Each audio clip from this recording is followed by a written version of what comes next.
저는 다가오는 주가 굉장히 흥분되고 또 기대가 됩니다. 왜 그럴까요? 아, 그렇군요.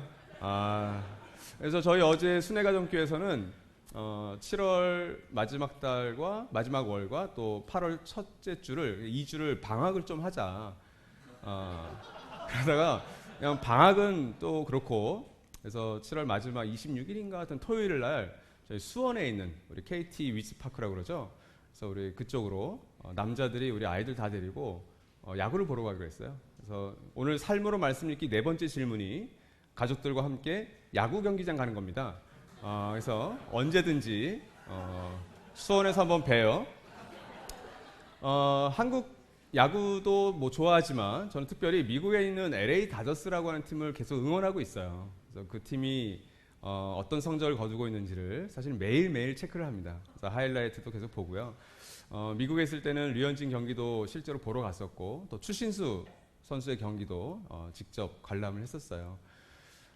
특별히 이번 주 수요일 날 미국 메이저리그 올스타전이 열립니다. 여러분 별로 이렇게 감흥이 없으신데 류현진 선수가 동양인 최초로 그 올스타전에서 선발 투수로 섭니다. 그리고 64명의 올스타 선수 가운데 동양인은 유일해요. 그만큼 류현진 선수가 역대급의 경기력을 지금 선보이고 있습니다. 누구도 예상하지 않았어요. 그게 반전입니다. 류현진이 누구도 그렇게 하리라고는 생각을 못했어요.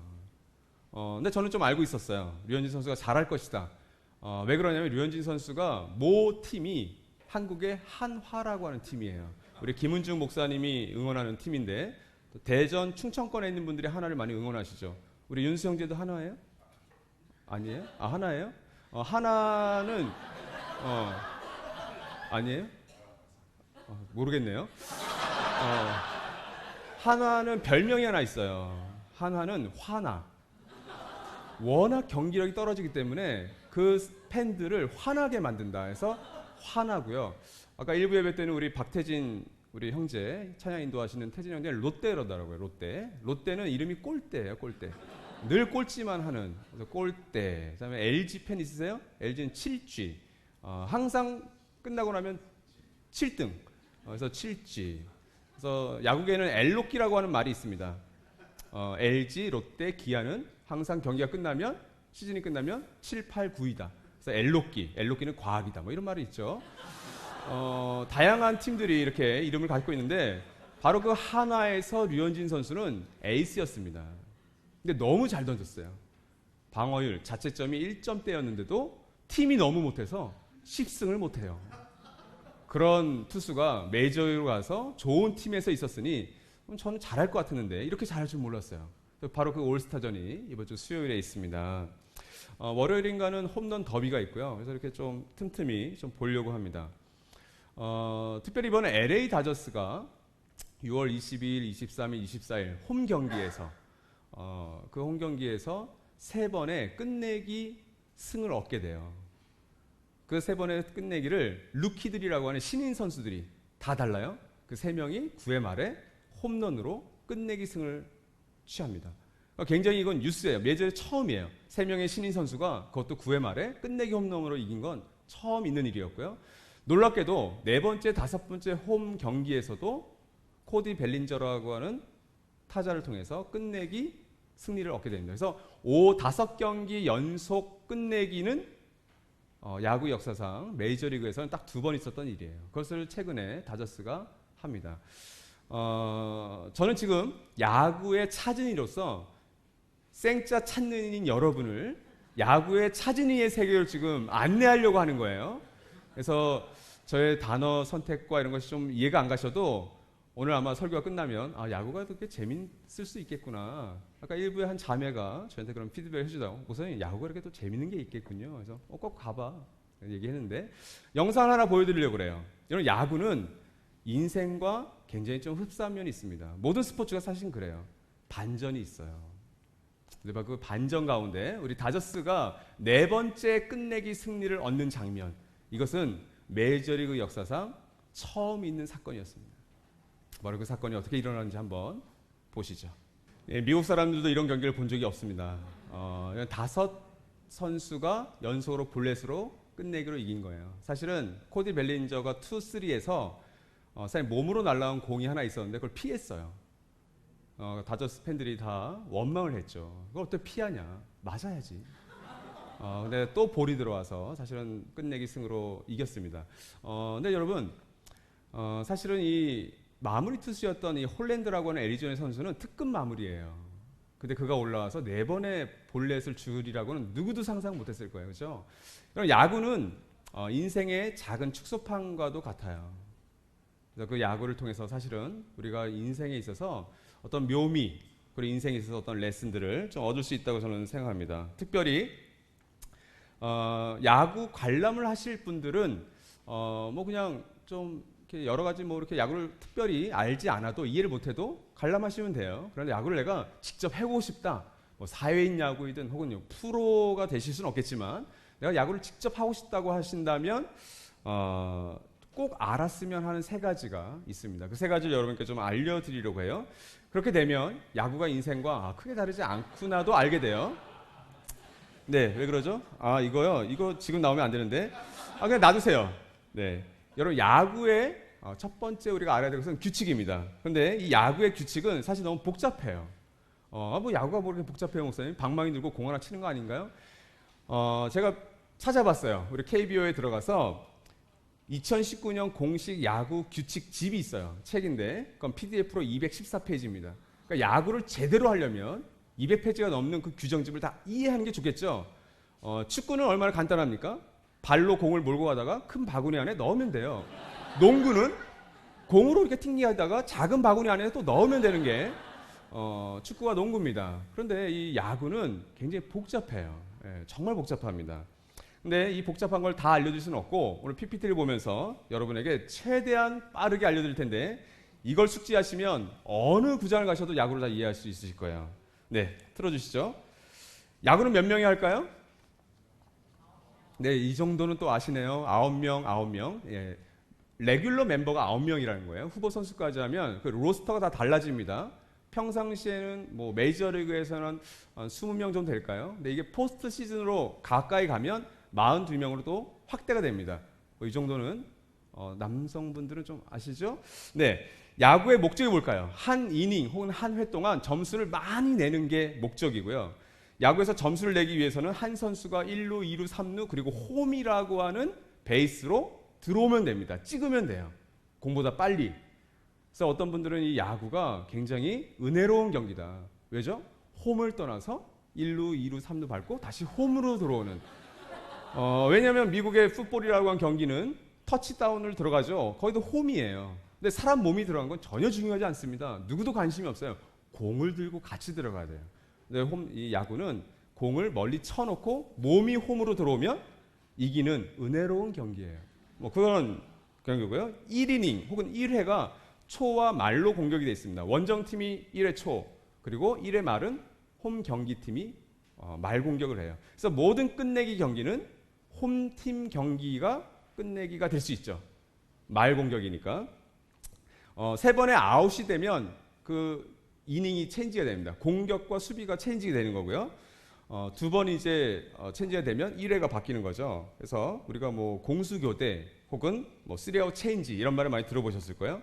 야구장을 한번 보여드릴게요. 야구장은 내야라고 하는 다이아몬드 모양의 보통 잔디로 이렇게 이루어져 있는데 1, 2, 3 그리고 홈 이 안이 다이아몬드가 내야고요. 인필드라고 부릅니다. 흔히 아웃필드라고 부르는 외야는 바로 이 파란색 담장 안에 있는 또 이 잔디 부분이에요. 홈런존입니다. 이 파란색 담장을 만약 타자가 공을 쳐서 넘기면 여러분 많이 들으셨던 그 홈런이라고 해가 되고요. 외야 끝에는 이 펜스가 되어 있고 내야 외야의 파울 라인 밖은 파울이에요. 잔디 밖이. 그러면 이 파울은 아웃 카운트로 치어지지는 않습니다. 뭐 이 파울 라인이 있고 수비수와 공격수는 여러분 공을 던진 사람은 투수겠죠. 아까 우리 강력가족 얘기하실 때 저는 투수입니다. 미국에서도 한국에서도 사인에서 저는 투수를 했는데 제가 나중에 제가 1승했던 공을 한번 가져와 드릴게요. 제가 지금 생각에는 마지막 공동체 예배 때는 제 야구복을 입고 올까 저는 고민을 심각하게 하고 있습니다. 투수는 공을 던져 주시고 포수라고 하는 분이 공을 받습니다. 그래서 이런 글러브들도 그 수비수에 따라 다 다르고요. 그래서 1루 지키는 사람, 2루 지키는 사람, 3루 지키는 사람이 이렇게 있고 2루와 3루 사이에는 좌타자보다는 우타자가 많기 때문에, 그리고 우타자는 당겨칩니다. 그래서 2루와 3루 사이로 공이 많이 가요. 그래서 유격수라고 하는 숏스탑이라고 하는 요 유격수가 있어요. 유격수 굉장히 힘듭니다. 여러분 혹시 아시는 강정호라고 하는 선수, 그 강정호 선수가 유격수죠. 그래서 유격수들은 타율보다는 수비를 더 잘하면 좋은 선수라고도 얘기를 하죠. 그래서 투수, 포수, 1루, 2루, 3루수, 유격수를 내야수라고 부르고요. 인필드를 지키는. 그리고 좌익수, 중견수, 우익수는 외야수라고 부릅니다. 공격수를 한번 보여드릴게요. 공격수는 9명의 선수가 한 번씩 돌아가면서 타자가 됩니다. 4번 타자가 나니까 내가 잘 치니까 내가 3번 다 칠래, 이런 거 없습니다. 공평하게 한 번씩 돌아갑니다. 타자가 안타를 치거나 혹은 투수의 공에 맞거나 혹은 볼이 4개여서 볼넷이 되면 1루로 걸어갑니다. 그래서 주자가 되는 거예요. 그래서 1루 주자, 2루 주자, 3루 주자가 될 수 있고요. 1번부터 9번까지 이렇게 있습니다. 여러분, 수비는 투수가 공을 던지면 이제 경기가 시작되고요. 최대한 타자로부터 스트라이크 아웃을 많이 잡아내면 됩니다. 그래서 스트라이크는 3개가 원아웃이 돼요. 그리고 아웃이 3개가 되면 수비와 공격수가 바뀌게 됩니다. 그래서 3아웃이 되면 체인지가 된다 해서 3아웃 체인지라고 하죠. 스트라이크는 보시면 여기 스트라이크 존이 있어요. 이렇게 PPT 틀어주세요. 스트라이크는 3개가 되면 원아웃이라고 그랬죠. 경우는 투수가 던진 공이 이 스트라이크 존을 통과하면 원 스트라이크 돼요. 또한 투수가 던진 공을 볼이었는데도 타자가 휘두르면 헛스윙이 돼서 스트라이크 됩니다. 또한 파울을 치게 되면 역시 스트라이크가 됩니다.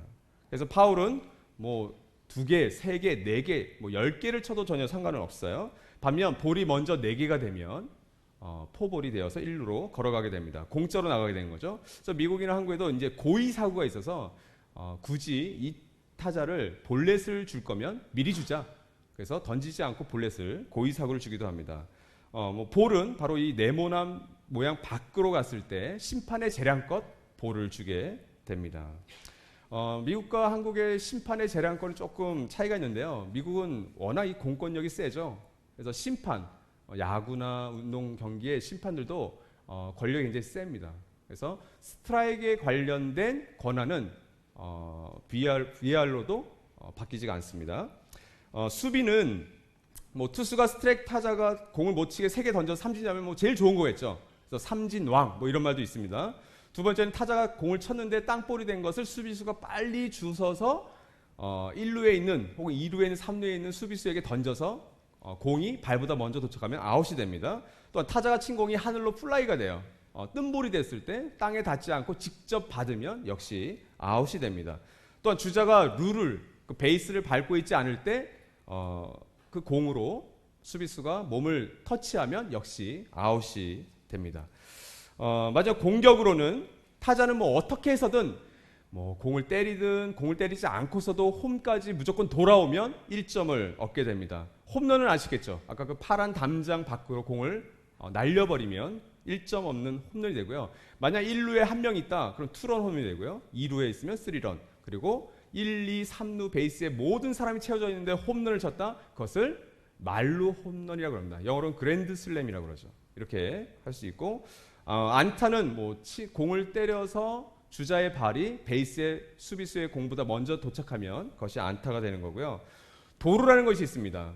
그래서 우리 예전에 기아 혜태 타이거즈의 이정범 선수가 도루왕이었죠. 굉장히 발이 빠르잖아요. 1루, 2루, 2루에서 3루, 3루에서 홈까지는 공을 던지지 않을 때도 뛸 수가 있어요. 그래서 요령껏 뛰어서 안착을 하면 세이프가 되면 도루가 성공이 되는 겁니다. 마지막 PPT를 보시면 경기 결과인데요. 결국 공격과 수비를 정규 시간인 9번의 공격과 수비를 해서 점수를 많이 낸 팀이 이깁니다. 그래서 경기를 끝내는 거고요. 연장전이 있습니다. 9회를 다 했는데도 동점이면, 무승부면 연장을 하게 되는데, 미국과 한국의 차이가 여기에 있죠. 한국은 그 다음 날 직장 생활과 가정 생활에 충실할 수 있도록 12회까지만 합니다. 12회까지도 무승부가 되면 그냥 무승부예요. 근데 메이저리그는 좀 다릅니다. 메이저리그는 끝날 때까지 합니다. 실제로 시카고 컵스의 경기는 최장 시간이 8시간 30분 정도였어요. 메이저리그 역사상으로는 26회까지 경기를 했던 적이 있습니다. 그러니까 미국인들의 그 프론티어 정신이 여기서 볼 수 있는 거죠. 뭐 가정 신경 안 쓰겠다, 뭐 사회생활 뭐 그런 거. 그래서 종종 미국에서는 뭐 18회, 19회까지 가는 경기를 보게 됩니다. 무제한 연장 승부제이기 때문에 그렇습니다. 자, 이것이 야구 본격 기초 공략집입니다. 여러분은 이것을 알면 이제 야구장에 가셔도 조금 야구를 아는 체가 할 수 있어요. 근데 여러분 여기서 중요한 게 있습니다. 이 정도의 규칙만 알면 야구를 관람하는 건 어렵지 않아요. 그런데 내가 야구를 직접 하려고 한다면 여러분 이 규칙을 아는 것은 매우 중요합니다. 그래서 야구 경기를 직접 뛰려고 하시는 분들은 규칙을 반드시 아셔야 되고요. 축구나 농구도 규칙을 알아야 직접 할 수가 있습니다. 관람하는 것은 좀 달라요. 여러분 야구 경기장의 분위기가 좋아요? 얼마든지 관람하시면 돼요. 야구를 관람하는 건 그런 것들 보면서 관람하시면 돼요. 그리고 치킨과 맥주 뭐 마음껏 드시면서 팝콘 드시면서 관람하시면 돼요. 근데 여러분 선수가 되려면 규칙은 반드시 알고 계셔야 됩니다. 숙지해야 됩니다. 그래서 규칙을 알면 알수록 게임은 더 재밌어지고요. 더 깊게 이해를 할 수가 있게 됩니다. 그렇다 여러분 직접 야구를 하시는 분들에게는 두 번째 야구 경기 전에 알아야 될 것은 훈련이 필수라는 거예요.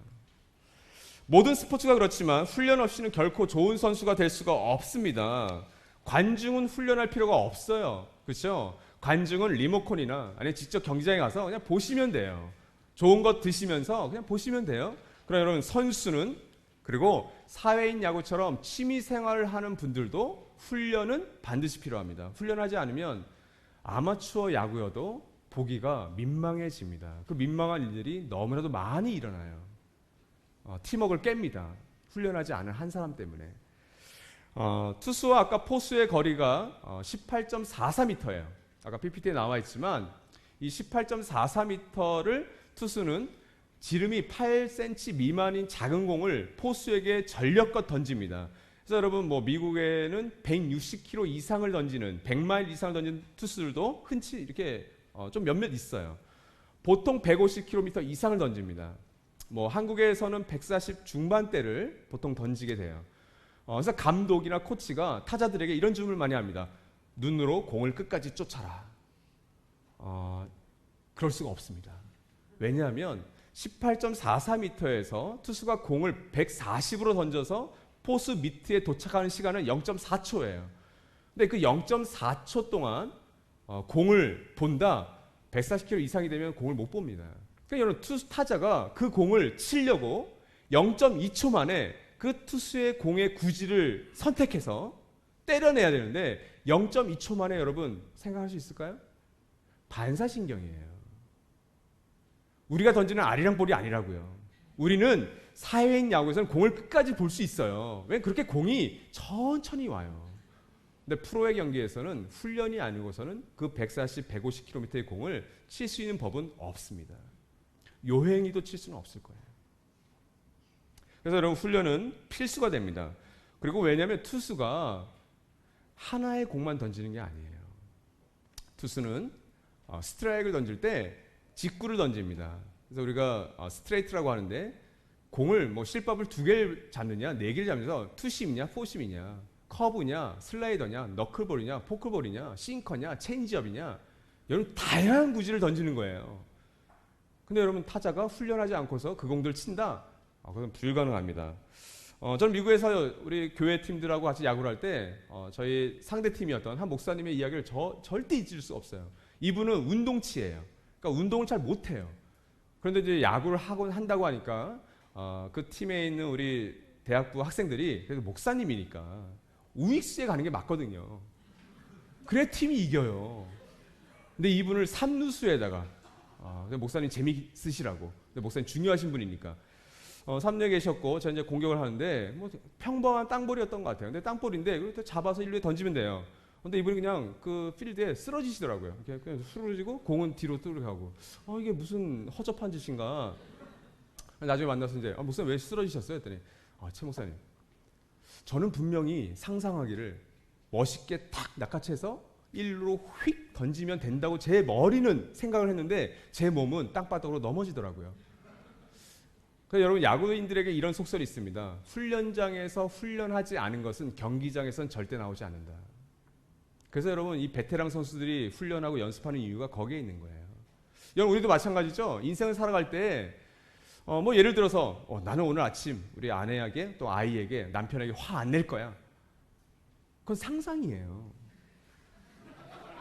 막상 아침이 됐는데 아이가 막 주섬주섬 느려요. 밥도 안 먹어요. 뭐 아내도 남편도 막 느리게 해요. 그럼 어떻게 되죠? 훈련이 안 돼 있으면 바로 그냥 큰 소리에 나가는 거예요. 집에서 막상 그 일들이 훈련되지 않으면 그 훈련은 내 실제 경기장에서 나가지 않는 법입니다. 그래서 훈련하지 않은 것은 결코 경기에서 나오지 않습니다. 세 번째로, 야구를 우리가 할 때 기억해야 될 건 기록이 남는다라는 거예요. 모든 스포츠가 사실은 기록 경기입니다. 기록이 다 남아요. 근데 여러분, 야구는 특별히 통계, 이 숫자가 매우 중요합니다. 그래서 한 해 시즌이 끝나면 결산해서 시상도 하지만 특별히 메이저리그에서는 명예전당이라는 게 있어요.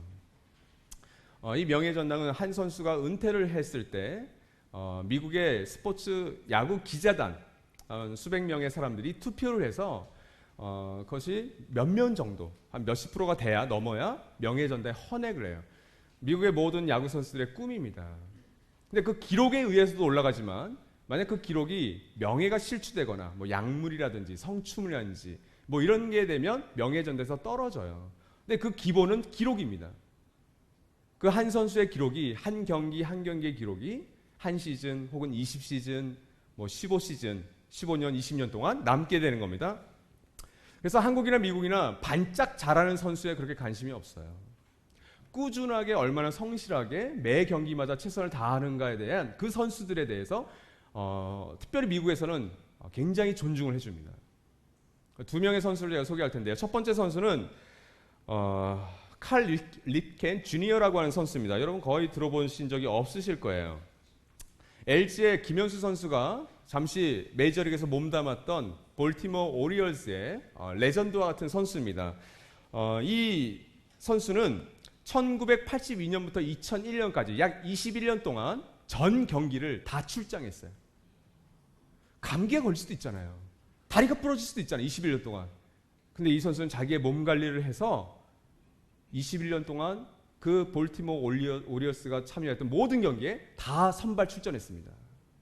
아마 감독이 잠깐 바꿔주기도 했겠죠. 너무 아팠을 때는 야 그래도 한번 때려. 어찌됐든 21년 동안 2632경기를 다 출전한 개근한 거죠. 그래서 우리가 초등학교, 국민학교 때 6년 개근하면 막 상장 주잖아요. 6년 개근해도 상장 주는데 21년 동안 이분은 개근하신 거예요. 그래서 2007년에 명예전당에 헌액이 됩니다. 그리고 이분의 포지션이 그 힘든 유격수였어요. 그래서 타율도 굉장히 높았고요. 그리고 그 힘든 포지션에서 21년 동안 개근을 해서 지금도 굉장히 존경받고 있는 선수입니다. 한국에는 서건창 선수라고 있어요. 지금은 키움 히어로즈고 예전 넥센 히어로즈인데 이 선수는 한 시즌 동안 안타를 제일 많이 쳤던, 그래서 지금도 깨지지 않는 신기록을 갖고 있습니다. 근데 이게 왜 어려운가 하면 그 당시 한국은 한 시즌이 128경기예요. 128경기 동안 201개의 안타를 친 겁니다. 그런데 일본은 144경기인데 일본의 야구 역사가 더 깁니다. 그 전체 일본 야구 역사상 200안타를 친 선수는 5명밖에 되지 않아요. 그리고 메이저리그도 작년에는 200안타를 친 선수가 단 한 명도 없었습니다. 매 한 명 혹은 두 명이에요. 근데 메이저리그는 166경기예요.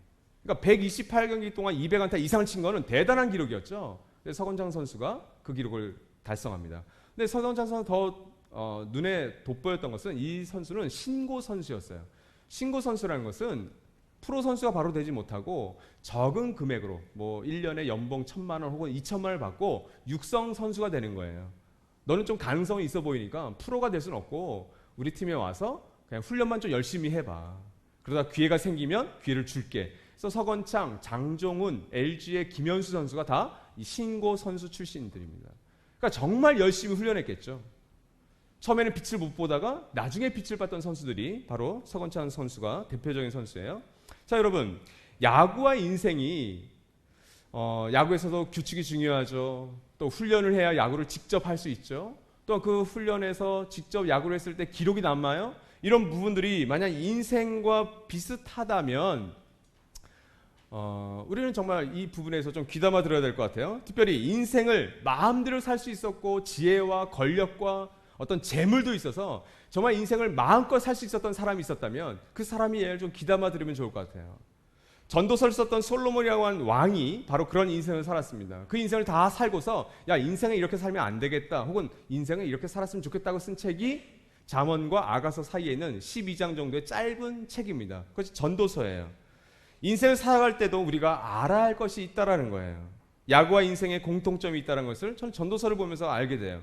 그래서 우리 3주 동안 이 전도서의 말씀을 좀 가지고 함께 이 야구를 통해서 인생 교훈을 좀 얻고자 합니다. 특별히 인생을 살아갈 때도 그 시작을 전에 우리는 알아야 될 것이 있어요. 야구와 비슷합니다.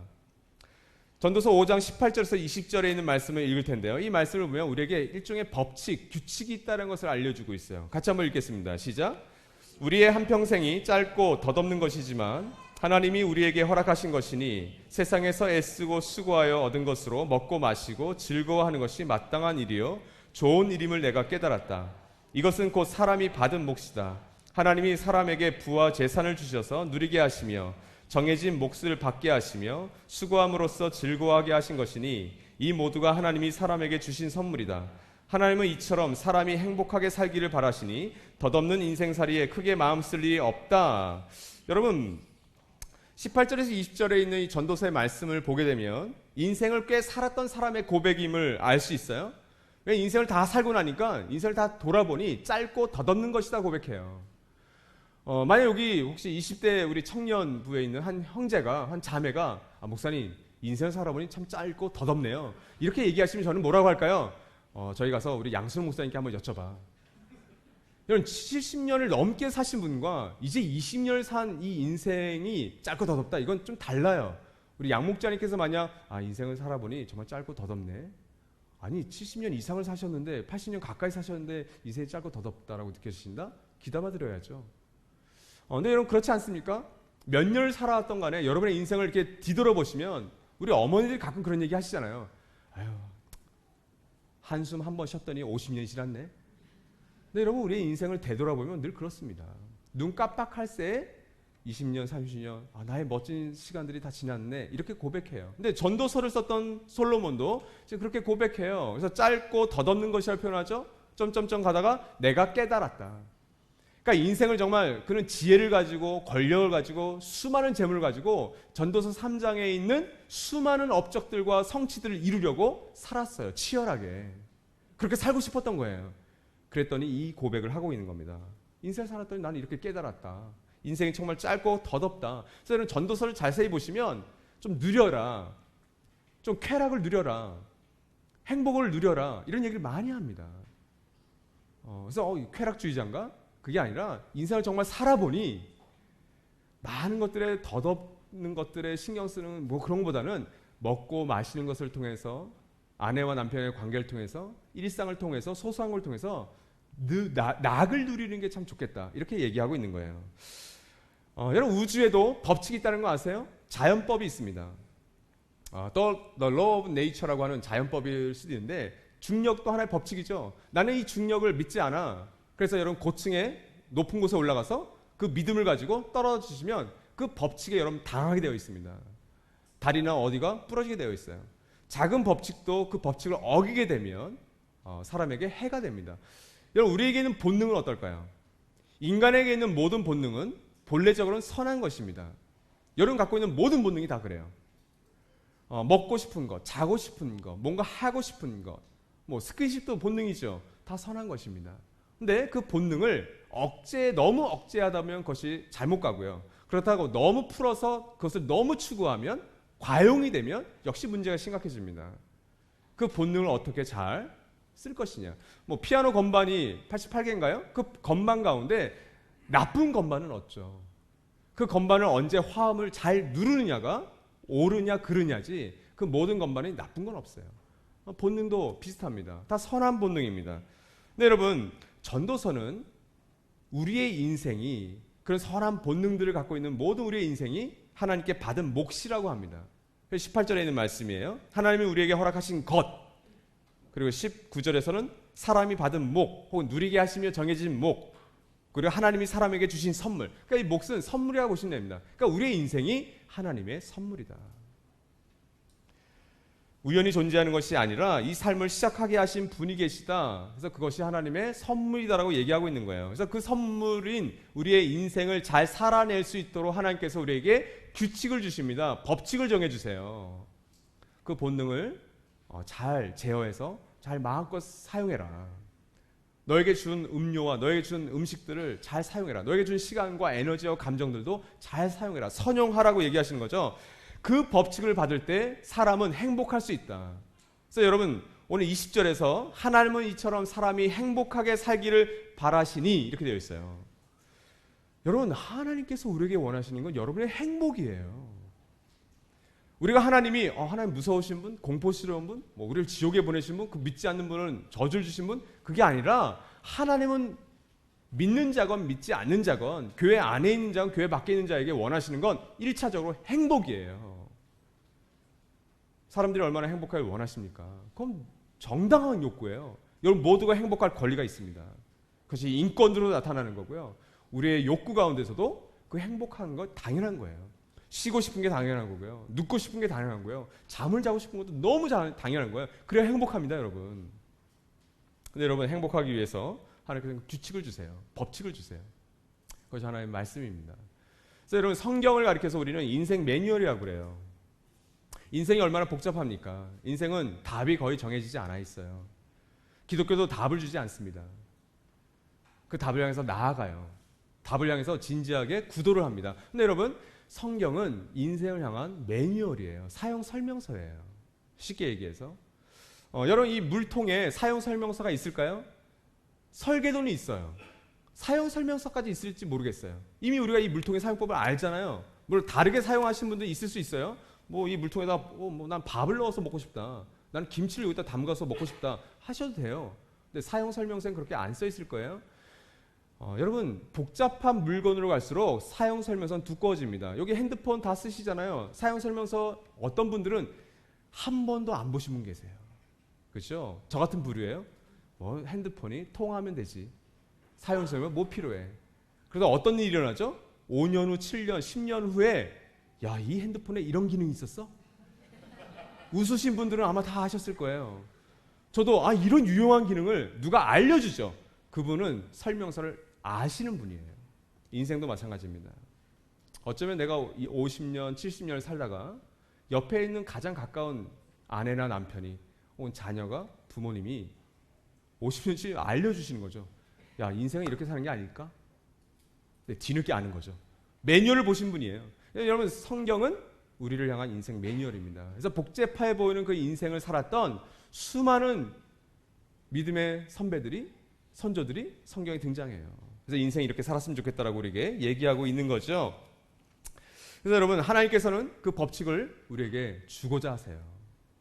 그래서 정말 우리가 인생 경기를 제대로 시작하기를 원하면 이 규칙을 아는 것이 분명히 좋겠죠. 두 번째로 여러분 이 훈련이 습관을 만든다는 거예요. 인생 경기에서도 훈련은 굉장히 중요합니다. 훈련을 끝나지 않고 습관을 만들게 돼요. 전도서 10장과 잠언 22장에는 이렇게 쓰여 있습니다. 같이 한번 읽죠. 시작. 게으른 자의 집은 들보가 내려앉고 손이 놀면 지붕이 샌다. 마땅히 걸어야 할 그 길을 아이에게 가르쳐라. 그러면 늙어서도 그 길을 떠나지 않는다. 여러분 게으른 자의 집은 들보가 내려앉고 손이 놀면 지붕이 샌다. 이건 비유이겠죠. 매일매일 집을 손보면서 집에 좀 어긋나는 부분이 없는지 고장난 부분은 없는지 그런 것들을 본다면 매일매일 습관을 들인다면 그 집을 계속해서 고쳐나갈 수 있겠죠. 큰일이 나기 전에 지붕이 정말 무너지고 들보가 무너지기 전에 매일매일에서 그 집을 손보는 겁니다. 또 잠언 말씀은 아이에게 길을 가르치면 늙었어도 그 아이가 그 길을 간다라고 돼요. 3살 버릇 80까지 간다라고 하는 우리나라의 속담도 여기에 그대로 해당이 될 겁니다. 여러분 나쁜 버릇은 훈련이 필요 없습니다. 나쁜 버릇은 그냥 습관이 되는 거예요. 예를 들어서 저희 아이들이 저희 이제 막내가 2돌 조금 넘었는데 이 아이들이 이제 초콜릿 맛을 들이기 시작했어요. 여러분 제 아이들이 아빠 엄마 저는 초콜릿이 맛이 없는데 이 초콜릿을 맛있게 먹도록 일주일 동안 한번 훈련해 볼게요. 그럴 필요가 없어요. 그러니까 여러분 카드 주시고 돈 주시면 아이들은 먼저 초콜릿을 삽니다. 그것을 안 먹게 하려고 훈련시키는 거죠. 좋은 습관은 훈련이 반드시 필요합니다. 인생에 있어서도 마찬가지입니다. 훈련하지 않고선 좋은 습관이 나오지 않아요. 그래서 우리 풍성한 삶의 기초에 이런 글귀가 나오죠. 새로운 습관을 만드십시오. 새로운 습관은 인격을 바꿉니다. 인격이 바뀌면 당신의 인생도 바뀔 수 있습니다. 이것은 진리입니다. 육체와 정신 모두에게 해당이 돼요. 좋은 훈련을 하면 좋은 습관을 우리가 가질 수가 있게 됩니다. 저는 아침에 일어나는 게 저도 힘들어요. 여러분 다 아침에 일어나는 거 힘들어하시죠? 그래서 아침에 다 알람 맞히지 않습니까? 그래서 제가 수요 예배도 잠깐 말씀드렸지만 저 이렇게 한 분을 만나는데 그분과 대화를 나누다가 그런 얘기를 하더라고요. 제가 아는 분은 잠자는 시간을 알람을 맞춰놓는다고. 그래서 밤 10시 혹은 밤 10시 반에 알람을 맞춰서 딱 그 시간에 잔대요. 제가 그걸 들으면서 인사이트가 생겼어요. 자는 시간도 알람 맞춰서 자는 것? 이거 성경적이네. 우리가 자기 전에 무슨 일이 일어나니까 여러분, 저는 다저스 경기 하이라이트를 봐야 되고요. 페이스북에 있는 SNS에 있는 영상을 보면 그 한 클립이 5분, 6분짜리죠. 그것만 보고 자나요? 나 하나만 보고 자야지. 연결이 다 돼요. 드라마 한 클립만 봐야지. 드라마 전체 봅니다. 미드 한 시즌만 하나만 봐야지. 10개를 봐요. 여러분 좋은 훈련은 어렵습니다. 그래서 그 훈련을 하면 습관이 분명히 바뀌겠죠. 그래서 그 습관이 바뀌어서 좋은 습관이 쌓이게 되면 분명히 그 인생이 다른 사람이 알아주지 않더라도 우리 스스로 볼 때 만족할 만한, 어쩌면 인정할 만한 그런 인생을 또 살게 될 겁니다. 여러분 이렇게 습관을 들여서 그 인생이 바뀌게 되면 어떻게 될까요? 인생에 또 기록이 남습니다. 전도서 12장 13절 14절은 이 기록의 중요성을 우리에게 이야기해주고 있습니다. 같이 한번 읽습니다. 시작. 할 말은 다 하였다. 결론은 이것이다. 하나님을 두려워하여라. 그분이 주신 계명을 지켜라. 이것이 바로 사람이 해야 할 의무다. 하나님은 모든 행위를 심판하신다. 선한 것이든 악한 것이든 모든 은밀한 일을 다 심판하신다. 여러분 저는 이 전도서 12장 특별히 14절의 말씀을 저는 굉장히 사랑해요. 왜냐하면 저도 정의로운 게 때론 좋거든요. 제 유익을 위해서는 그 정의를 눈 감는 것도 저는 또 좋아해요. 그러나 저는 이 사회가, 이 나라가, 또 민족들이 정의롭고 공의롭기를 바랍니다. 힘이 있어서가 아니라 혹은 가난해서가 아니라 그냥 공의로운 걸 저를 좋아해요. 이 사회에서 얼마나 정의롭지 않은 일들이 많이 일어납니까? 그럼 묻지마 범죄가 많이 일어납니다. 범인을 못 찾아요. 근데 이런 12장 14절에 있는 이 말씀 한 구절만 우리가 제대로 이해해도 우리는 정의롭게 그리고 하나님의 정의가, 공의가 이루어질 것을 소망할 수 있어요. 선한 것이든 악한 것이든 모든 은밀한 일 다 심판하신다. 여러분 묻지마 범죄는 있어도 하나님의 심판을 피할 수 있는 범죄는 없습니다. 저는 이 14절 말씀 개인적으로 사랑하고요. 여러분 13절 14절이 말하는 게 뭐예요? 인생을 파란만장하게 살았던 솔로몬, 전도서 3장을 보면 이 솔로몬이 했던 행동들에 대해서 얘기하고 있어요. 본인이 나는 포도원도 지었다, 난 숲도 만들었다, 관계 공사도 했다, 그래서 물을 끓여다가 저수지도 만들어 보았다, 그리고 나는 첩첩들도 거느려 봤다. 너희 남자들이 좋아하는 나는 첩첩들을 1000명 700명들 난 거느려 봤다. 나는 시종들도 놓아봤다. 노예도 나는 거느려 봤다. 모든 걸 했어요. 남자들이 할 수 있는. 그가 고백하는 겁니다. 내가 할 말 다 하였다. 결론은 이거야. 하나님 두려워해야 돼. 그분이 주신 계명을 지켜. 이게 사람이 해야 할 의무야. 솔로몬의 말입니다. 심판이라는 말을 여러분 어렵게 생각하지 마세요. 영어로는 카운팅입니다. 그냥 세마심이에요. 기록이 남았다라는 거예요. 우리가 몇 년을 살았건 간에 하나님 앞에서는 그 기록지를 들고 서야 된다는 거예요. 골프를 끝나도 선수가 직접 그 골프의 기록지를 적어서 주죠. 여러분 그거 아세요? 골프에서 그 선수가 기록지에 실수를 하면 게임을 몰수당합니다. 가끔 프로 선수 실수를 해요. 마이너스 1인데 2분파에 또 0으로 썼다가 착각해가지고 게임 몰수당합니다. 여러분 마찬가지입니다. 우리의 인생도 하나님께서 세마신다는 거예요. 근데 그 기록지는 우리가 줄 게 아니라 하나님이 우리에게 주실 거예요. 너 인생을 이렇게 살았네? 아쉽구나. 정말 잘했구나. 그 인생의 기록지를 우리는 받게 될 겁니다.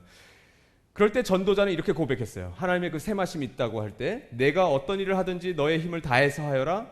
네가 들어갈 무덤 속에는 일도 계획도 지식도 지혜도 없다. 그러니까 전도서를 썼던 솔로몬이 이 얘기를 하는 거죠. 죽음이 있는데 그 죽음 한 번뿐이라면 우리의 인생도 단 한 번인데, 그렇다면 너의 힘을 최선을 다해서 일해라.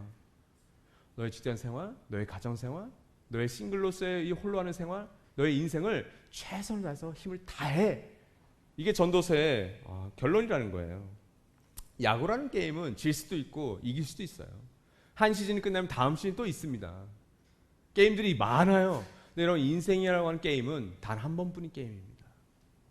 그래서 이 말씀을 귀담아 듣는 것이 어쩌면 좋을 수 있지 않을까요? 젊을 때 창조주를 기억하는 인생이라면, 그렇게 산다면, 하루하루의 삶을 또 그렇게 살아간다면 분명히 달라지겠죠. 여러분, 정확한 목표를 향해 하루에 한 걸음만 내딛는 사람이 있다고 칩시다. 하루에 한 걸음 얼마 아니에요. 근데 그 정확한 목표와 이정표를 향해서 하루에 한 걸음씩 10년, 20년, 30년, 50년을 걸었다면, 그 정확한 이정표와 목표를 향해서 새마심이 있는 것을 기억하지 않고 살아가는 그 사람의 30년과 50년이 당연히 차이가 나겠죠. 이건 그런 차이입니다. 인생이라는 경기를 아무 준비도 하지 않고, 그래서 규칙이 있는지 그 법칙에 대해서 궁금해하지 않고 그냥 치킨과 맥주와 그 분위기에 들떠서 살다가 아무 기록지 없이, 그리고 훈련은 애초에 생각하지도 않고 살았다가 하나님의 경기 기록지를 받게 된다면 여러분, 때론 부끄럽게 되지 않을까요? 7월 한 달 동안 우린 그래서 이 야구를 통해서 배우는 레슨, 교훈들을 살펴보게 될 겁니다. 세 가지를 특별히 살펴볼 거예요. 첫 번째는 벤치 클리어링입니다. 나는 혼자가 아니라는 거예요. 그럼 여기서는 믿음이 분명히 필요하겠죠. 여러분, 야구는 홀로 하는 운동이 아닙니다. 철저하게 팀 운동입니다. 물론 다른 경기들도 다 팀 운동이에요. 근데 여러분, 이 야구는 개인 성적이 아무리 뛰어나도 팀 성적으로 최종 우승을 가립니다. 팀워크가 그래서 중요한 거죠. 벤치 클리어링이라는 것은 이렇게 벤치, 그러니까 이 두 팀이 서로 싸우는 거예요. 아마 영상을 나중에 한번 제가 보여드릴게요. 불미스러운 사건입니다. 그래서 가끔 아나운서나 해설자가 안타깝습니다. 우리 어린이날이어서 아이들도 와 있는데 이렇게 다 큰 선수들이 싸우면 안 되는데요. 해설자가 잘 모르는 거예요. 벤치 클리어는 필요합니다. 그래서 우리 미 하키 캐나다의 벤치 클리어링은 한 이슈예요. 이 몸 터치하는 거. 아이러니하지만 이 벤치 클리어를 통해서 팀 사기가 올라가는 케이스가 굉장히 많습니다. 그래서 불문율이 하나 있습니다. 메이저리그에는 벤치 클리어링에 나오지 않는 자신의 선수는 왕따 당합니다. 가끔 까먹어요. 우리 박찬호 선수의 유명한 사건이 있지 않습니까? 초창기에 다저스 가서 영어를 아마 못 알아들은 것 같아요. 선수 지금 벤치 클리어 나가는데 안 나갔어요. 그 다음날 어떤 일이 났을까요? 모든 뉴스가 대서특필했죠. 안 나갔다. 뭐냐 이 팍은. 나중에 벤치 클리어 났을 때 박찬호 선수의 유명한 2단 여차기가 거기서 나오는 거예요. 태권도의 후예잖아요. 그래서 벤치 클리어 하는 상대 선수에게 2단 여차기를 날리는 유명한, 나중에 경기 끝나고 예배 끝나고 박찬호 치시면 바로 2단 여차기가 나옵니다. 한번 보세요. 저희 어제 가정교회에서 다 봤어요. 너무 아름다운 강연이었어요. 여러분, 이게 뭐냐면 기독교 신앙과 같이 가요. 기독교 신앙은 홀로 하는 신앙이 아닙니다. 공동체예요. 그래서 여기 목자님도 계시고 뭐 봉사팀 팀장도 계실 텐데, 여러분 어떤 리더로 있는 한, 뭐 팀장으로 계시든 목자님으로 계시든 어떤 회사에서 팀장으로 계시든 과장으로 계시든 여러분의 팀원들에게 약간의 일정의 좋은 긴장 관계가 아니라 부정적인 긴장 관계가 있으면 좋은 팀이 되기 어렵습니다. 벤치 클리어라는 것은 너가 우리의 팀이라는 것을 같이 보여주는 거예요. 정말 메이저리그에서 보면 그냥 후보 선수들도 그 벤치 클리어라면 다 뛰어나와요. 그래서 적극적으로건 소극적으로건 그거 함께 합니다. 그래서 너는 혼자가 아니라는 걸 보여주는 게 바로 이 벤치 클리어링이죠. 그래서 여러분, 긍정적인 긴장 관계가 그 안에 있어야 돼요. 그래서 때로는 사기가 올라갑니다. 그래서 정말 성적까지도 올라가고요. 나는 혼자가 아니구나라는 것을 보여주는 거죠. 두 번째는 희생 플라이예요. 내가 죽어야 남이 산다라고 하는 개념인데, 야구에는 다른 스포츠에는 없는 이 희생 개념이 있습니다. 물론 모든 스포츠가 거의 팀 경기일 때는 희생을 하죠, 어느 정도. 근데 야구에는 전략과 규칙에 이 희생이 들어가 있어요. 희생 번트, 희생 플라이, 희생 안타. 이게 뭐냐면 자기의 아웃, 원아웃이 되는 건 타자들에겐 타율이 깎이는 거거든요. 원아웃이 되는 거예요. 감독이 그 작전을 해요. 너 이번에 희생 플라이 쳐라. 희생 번트 대라. 희생 안타 쳐라. 선수 개인에게는 약점이죠. 타율을 깎아먹는 건데. 근데 자신의 아웃을 통해서 1루, 2루, 3루에 있는 주자가 한 진루 더 가게 만드는 거예요. 그래서 희생 야구입니다. 야구에만 있는 희생의 개념이에요. 근데 여러분 이게 인생에 어떻게 연결될까요? 여러분이 오늘 이 자리에 앉아있는 건강하시든지 혹은 어떤 모양으로 앉아있다는 것은 여러분의 다른 사람의 희생을 축적 삼아서 여기 계신 거예요. 이 가운데 있는 단 한 사람도 누군가의 희생이 없이 혹은 부모님의 희생이 없이 형제자매의 희생 없이 여기에 가신 분은 없습니다. 그래서 여러분 부모님의 자녀들에 대한 사랑을 내리사랑이라고 그래요. 왜 내리사랑인지 아세요? 사랑은 내리 흘러간다는 거예요. 왜냐하면 여러분 나중에 성공해서 우리 부모님께 나는 하와이에 가서 좋은 걸 보게 해주실 거야. 그렇죠? 돈도 벌었어요. 또 여러분 시간도 생겼어요. 근데 여러분 부모님이 그 10시간 정도의 비행기를 타고 갈 수 없는 건강을 잃어버리실 수도 있어요. 좋은 걸 대접하고 싶은데 그 좋은 걸 먹을 수 없는 건강의 상태가 될 수도 있는 거예요. 그래서 그 부모님들에게 내가 갚을 수 없기 때문에 내가 부모님께 받던 사랑을 내 자녀들에게 내려준다고 하는 의미에서 인간의 사랑은 내리사랑입니다. 그러니까 이 가운데 있는 저를 포함해서 여러분 모두는 그 내리사랑을 이미 다 받으신 거예요. 그 내리사랑을 이제 나의 자녀들 혹은 나의 옆에 있는 사람들 혹은 우리 목자님들 나의 가정교회 식구들에게 내가 받은 내리사랑을 흘려보내고 있는 거죠. 그런 의미에서 기독교 신앙은 희생 플라이, 희생 정신을 갖고 있는 사랑의 종교가 되는 겁니다. 그래서 여러분 기독교의 사랑을 아가페라고 하잖아요. 아가페의 뜻 가운데 하나는 상대방이 진심으로 잘 되기를 바라는 마음이에요. 왜 우리가 가정교회 식구들에게 때론 사랑 안에서 진리를 얘기하죠? 그 따끔한 이야기가, 따끔한 조언이, 충고가 그 한 사람, 그 한 가정에 정말 도움이 되기 때문에 해주는 거예요. 그게 아가페입니다. 하나님의 사랑 아가페는 십자가에서 그대로 드러나죠.